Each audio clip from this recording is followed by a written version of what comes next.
First at 9 this Friday, the 30th of January 2026. Making history. Estate worker wages see highest hike in 200 years. 1,750 rupee daily wage to be disbursed from February 10th. Long awaited. New nomination soon for the Auditor General's office reveals top cabinet minister. Conspiracy afoot. Trade union slams CID for failing to act on grade 6 module controversy. Raises concern over conspiracy to sabotage investigations. Narco nabs. Largest ever cocaine haul on land discovered in Ganemulla. Homeowner arrested. Kalin baby soap rupial 90කට. Kalin baby podi හැමෝටමයි. This is Derana First at 9. Live from Studio 24 in Colombo. Good evening and welcome to First at 9 on the Derana News channel. I'm Auditor joining you live with the latest in Sri Lanka and around the world. Brought to you by the only Sri Lankan media network to rise to the pinnacle across all media platforms. Recognized as the best by every survey and beloved by the people. Now, the top story tonight, an agreement was inked today at the Ministry of Plantations and Community Infrastructure to increase the daily wage of estate workers to 1,750 rupees. Accordingly, the wages of estate workers will increase by 400 rupees, marking the highest salary increment in the 200 years since plantation workers first came to the country. While presenting the 2026 budget on the 7th of November last year, President Anurakumara Dissanayake proposed increasing the daily wages of estate workers to 1,750 rupees in 2 stages. Pleased by the proposal, opposition MPs Jeevan Thondaman, Mano Ganesan, Palani Digambaram and V. Radhakrishnan voted in favour of the budget. Subsequently, a group of government ministers, led by Minister of Plantations and Community Infrastructure Samantha Vidyaratna and Deputy Minister of Plantations and Community Infrastructure Sundaralingam Pradeep, held discussions with regional plantation companies regarding the implementation of wage increments. Meanwhile, on January 19th, the Cabinet approved relief measures proposed in the 2026 budget to improve the living standards of estate workers. Cabinet spokesperson and Minister Dr. Nalindha Jayatissa stated that 5 billion rupees have been allocated this year to implement these proposals. Off the back of these developments, due agreements with regional plantation companies were signed today at the Ministry of Plantations and Community Infrastructure. The Secretary to the Ministry, Prabhat Chandrakirti, along with officials from the Wage Board, participated in the ceremony.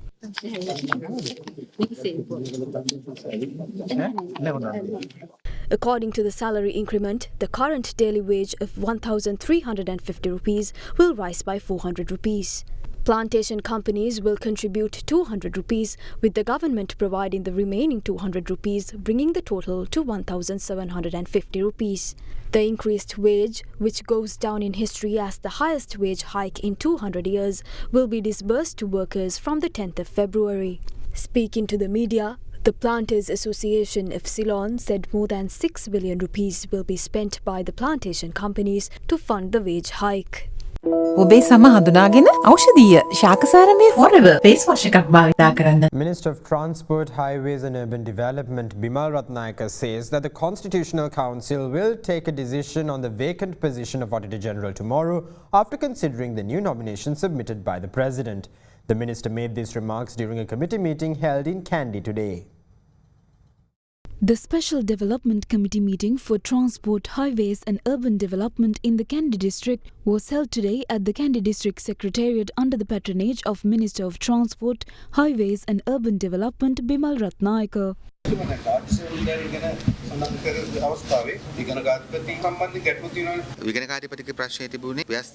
On the subject of the Auditor General, the Constitutional Council naively rejected 4 nominations submitted by the President over political reasons. The President will submit a fresh nomination for the Auditor General's office to the Council. That nomination will be filed either today or tomorrow. We believe the Constitutional Council will consider this nomination and reach a decision accordingly. Now, education sector stakeholders are accusing the Criminal Investigation Department of deliberately sabotaging the investigation into the controversial Grade 6 English language module. These accusations came after the relevant legal proceedings were recalled before the Nugiyagoda Magistrates Court. The magistrate ordered the CID to conclude the investigation expeditiously and name the secretary to the Ministry of Education a suspect in the case if there was any suspicion regarding his involvement in the incident. The Criminal Investigation Department is currently investigating the inclusion of an inappropriate web link in the Grade 6 English language module introduced under the new education reforms. The CID today reported the progress of the investigation to the Nugegoda Magistrates Court. During proceedings, President's Counsel Maitri Gunaratna, making submissions on behalf of parties seeking to intervene, accused the CID of delaying investigations. Citing the fact that only 2 officials have been suspended over the matter, the President's Counsel claimed that an attempt was being made to downplay the severity of the incident, for which all officials, including the Minister of Education and the Education Secretary, should be held accountable. He further submitted that despite the controversial link appearing on pages 51 and 52 of the module, the CID in its report to court had claimed that the link appeared only on pages 47 and 48. In response, the investigating officers submitted a module to the court and stated that the link does in fact appear on pages 47 and 48. The CID further asserts that the module, which was the basis for its report, had been printed on December 23, 2025. However, counsel for the intervenient petitioners maintained that the module submitted to court was different to the one that was used to train teachers. Subsequently, Nugegoda Magistrate Ruwantika Marasinghe ordered both modules to be submitted to court. The magistrate also questioned the CID regarding the suspension of 2 officials over the matter. Investigating officers responded that 2 officials involved in the formulation of the module had been suspended following an internal investigation by the Ministry of Education. Concluding proceedings, the magistrate ordered the CID to conclude the investigation expeditiously and ascertain whether the incident in question was the result of professional negligence or willful misconduct and whether it constitutes the misappropriation of state funds. The court directed investigating officers to record statements from teachers trained on the relevant module. The magistrate further directed the CID to name the secretary to the Ministry of Education as a suspect in the case if there was any suspicion regarding his involvement in the incident. Accordingly, the magistrate ordered the CID to report the progress of the investigation to court on the 20th of February. We observe that the CID is conducting the investigation without a definite purpose. Sumangala Thera and the president of the Teachers Union lodged a complaint before the Education Secretary. However, after consultations with high-ranking CID officials, only the Education Secretary's complaint was recorded. The CID purposefully altered the page numbers where the inappropriate link appears and submitted the B report to court. From the mere fact that 2 modules were submitted to the court, it is evident that a conspiracy is afoot. The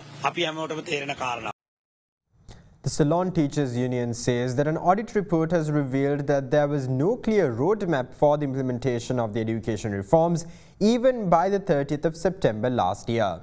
General Secretary of the association, Joseph Stalin, states that the report also shows authorities failed to submit the modules within the stipulated time frame. Meanwhile, several protests were held by different groups today, urging the government to swiftly implement the new education reforms. A silent protest was staged in front of the Zonal Education Office by a group of parents in Puttalam today, calling for the swift implementation of the new education reforms. Meanwhile, a similar demonstration was held by a group of teachers in front of the Zonal Education Office in Kandy.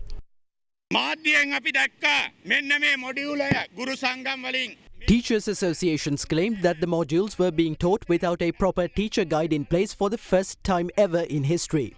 They stated that a syllabus was not provided. However, this is the syllabus we were provided with. We were trained on the same syllabus as well. They stated that the modules were not provided, but here they are. They are piled up in storage rooms. These modules must be distributed to teachers, not teachers' associations. We must move forward with the reforms despite the mistakes. This is a massive transformation which must be allowed. We urge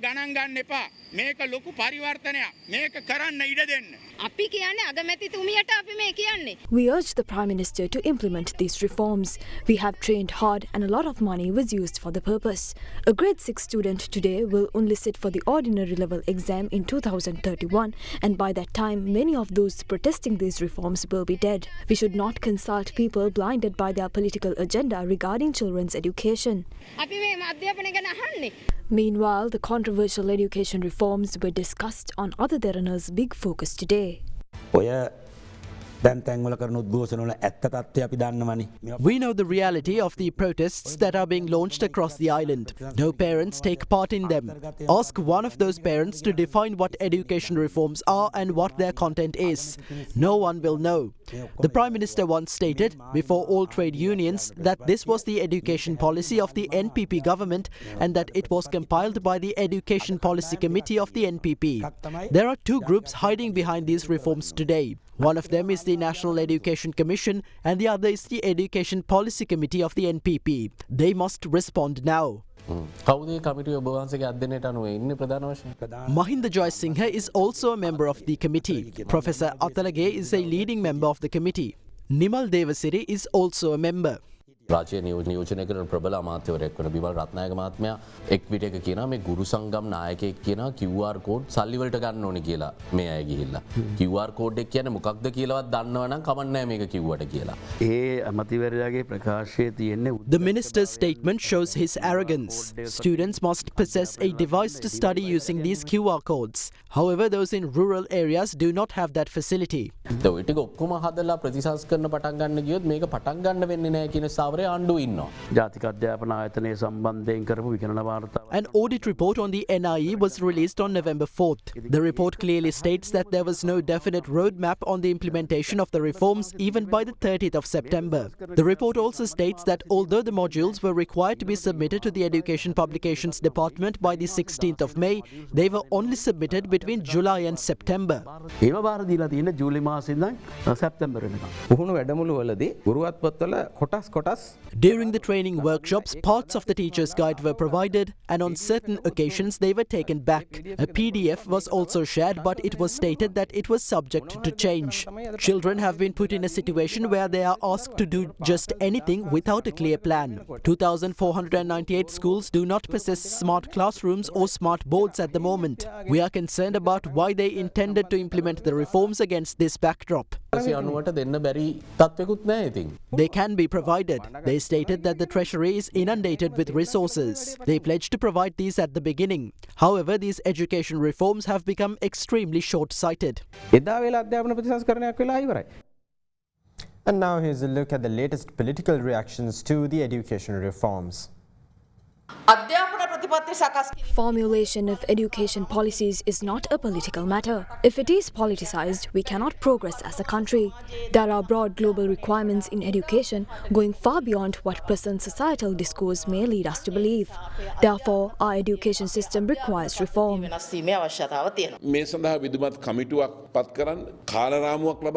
Appoint a formal committee, set a definite timeline, hold discussions with all stakeholders and provide all necessary infrastructure before implementing the education reforms.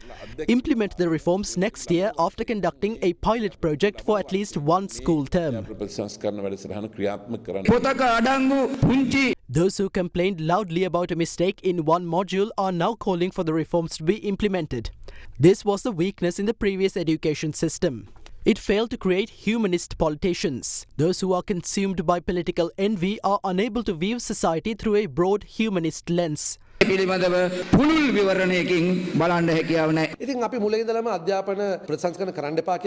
the beginning, we never said education reforms should not be implemented. We called for reforms to be implemented systematically. Sajith Premadasa is calling for the reforms to be implemented as soon as possible. On the 13th of January, the President accepted that there were concerns with the modular system, including technical issues and a lack of teacher training, and resolved to implement the reforms next year. If the government is so progressive regarding this issue, they do not need to fear our criticism. They were afraid because they recognize their mistakes. The government is attempting to blame the opposition for its own failure. The government was forced to postpone the reforms since there was no alternative, as there were so many issues with the modules. In this context, it is baffling that the opposition leader is calling for the reforms to be implemented in their current state. Now, as authorities ignored the School Development Officers Association's demand, their satyagraha has escalated into a hunger strike now in its 5th day. 3 of the 4 protesters have been hospitalized due to deteriorating health, leaving only one continuing to fast.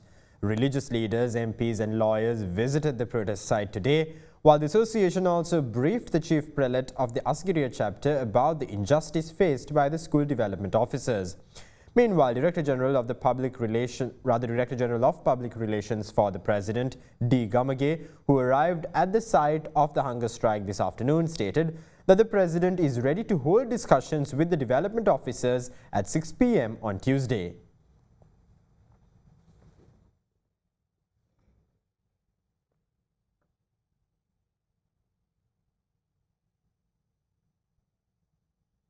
Now, the A-Level to Next Level seminar organized to inspire and empower young people was held in Colombo today. Sarvajana Balaya leader and Member of Parliament Dilip Jayavira, who joined participants in encouraging the youth to pursue higher goals and future opportunities, stated that a country can only progress if its people progress. The A-Level to Next Level seminar organized by the Sarvajana Youth Front with the aim of motivating and empowering young people was held in Colombo today. The event featured the participation of veteran entrepreneurs and experts. Sarvajana Balaya leader Member of Parliament Dilip Jayavira was also in attendance at the event. To choose the path of entrepreneurship, there is one word you must always remember. That word is none other than think. When you think, many ideas begin to form. Why do I say this to the new generation? I say it because the new generation has gradually stopped thinking. The space for entrepreneurs to emerge has narrowed down due to the decline of thinking capacity. Mobile phones appeared nearly 30 years after we were born. It took about 40 years for them to evolve into smartphones. But you were born into a world where smartphones already existed. Even your lullabies were played through them. Today, babies are introduced to AI-generated content from infancy. If you feel the need to improve yourself, if you truly want to move forward, turn to your phone, but use it wisely. Those interested in entrepreneurship have followed this approach. Instead of becoming a burden on parents and society, you can use technology to find something meaningful without wasting time on social media. Thinking does not require money. It does not require capital. To think, all you need is ability and willingness. Think beyond the problem and focus on the solution. What matters most is the desire to move forward. A country can only progress if its people progress.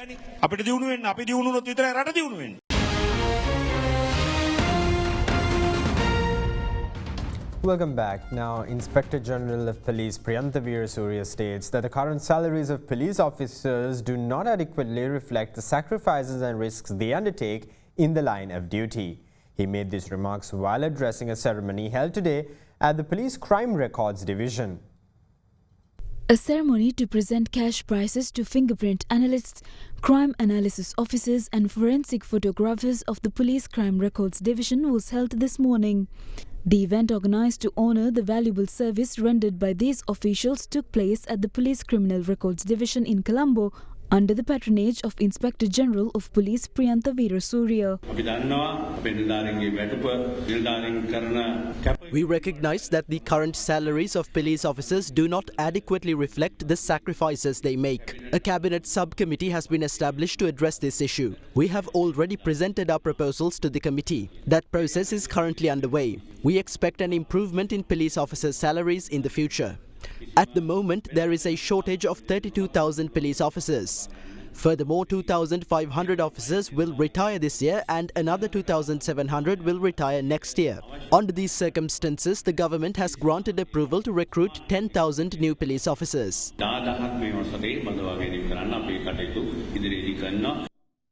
Now, in further law and order related updates, the Western Province North Crime Division recently discovered narcotics worth 220 million rupees during an investigation in Ganemulla. During the operation, more than 4 kilograms of cocaine worth over 200 million rupees and 3,450 pills valued at over 20 million rupees were discovered at a residence. Police state that it was the largest cocaine haul discovered on land. The owner of the residence was arrested and it was revealed that her son imported the narcotics into the country. According to sources, the male suspect has fled the area to evade arrest. Further investigations revealed that the narcotics were intended for sale in nightclubs. After being produced before the Gampa Magistrates Court today, the suspect was ordered to be detained for 7 days for further questioning. Further investigations into the incident are ongoing under the supervision of OIC Linton Silva, following directives from Assistant Superintendent of Police Rohan Olugala, Director of the Western Province North Crimes Division.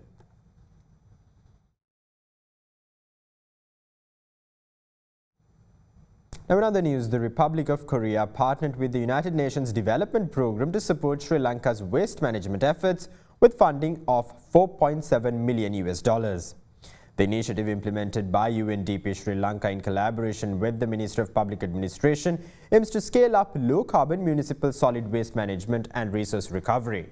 It will focus on 2 local authorities in the Central and Sabaragamu provinces while developing strategic waste plans across 4 provinces. Sri Lanka generates over 10,000 metric tons of waste daily, much of which is improperly treated, posing serious environmental and health risks. The project will introduce climate-resilient technologies, improve waste segregation, promote recycling, and create green jobs. Officials from Sri Lanka, Korea, and the UNDP said the program supports national climate commitments, strengthens local capacity, and advances sustainable development goals.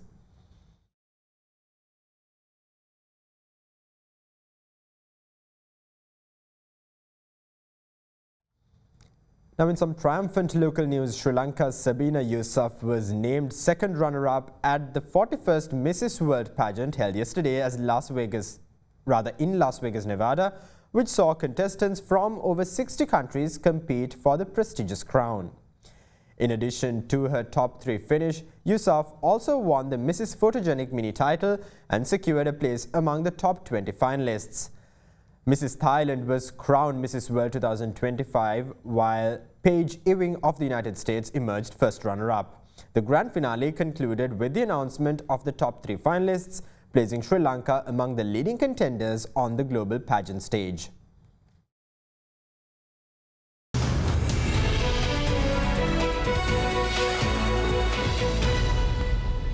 Welcome back. Now in your international business news, US President Donald Trump said yesterday that the United States would decertify Bombardier Global Express business jets and threatened to impose a 50% import tariff on all aircraft made in Canada unless Canadian regulators certify several Gulfstream jets.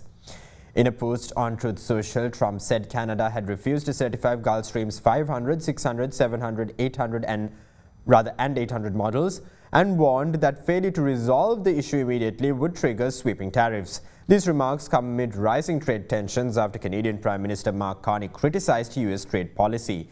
Aviation experts and unions warned that using certification as a political tool could disrupt air travel, threaten jobs, and undermine global aviation safety standards.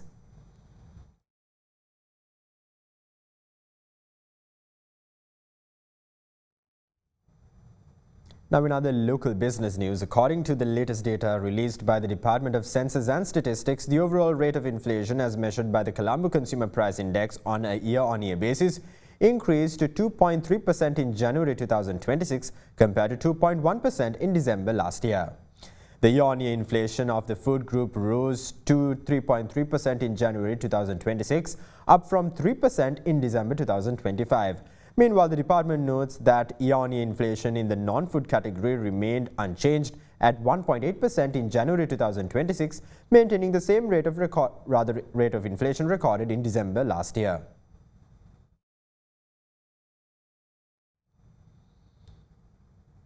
Meanwhile, gold prices recorded a sharp decline today, mirroring a slight drop in global gold rates, with prices falling by nearly 20,000 rupees. In the Colombo Peta gold market this morning, a price of 22-carat gold sovereign dropped to 368,000 rupees, down from 386,400 rupees yesterday. Meanwhile, traders in Peta report that the price of a 24-carat gold sovereign has fallen to 400,000 rupees today compared to 420,000 rupees the previous day.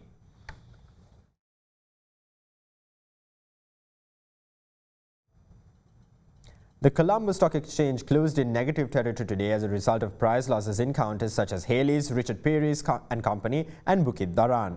The benchmark ASPI lost 0.37% to close at 23,812.31, while the more liquid S&P Sri Lanka 20 decreased by 0.22% to end the day at 6,641.15. Market turnover was 9.19 billion rupees. Foreign participation in market activity remained at subdued levels, with foreigners closing as net sellers of floating shares worth 1.71 billion rupees.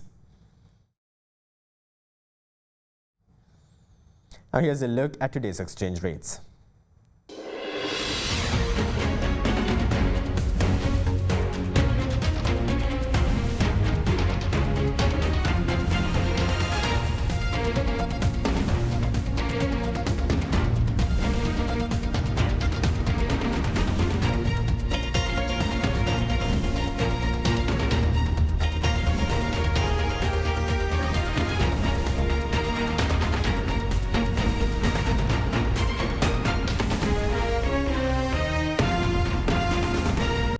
That's all the news we have for you tonight. Thank you. Have a great night.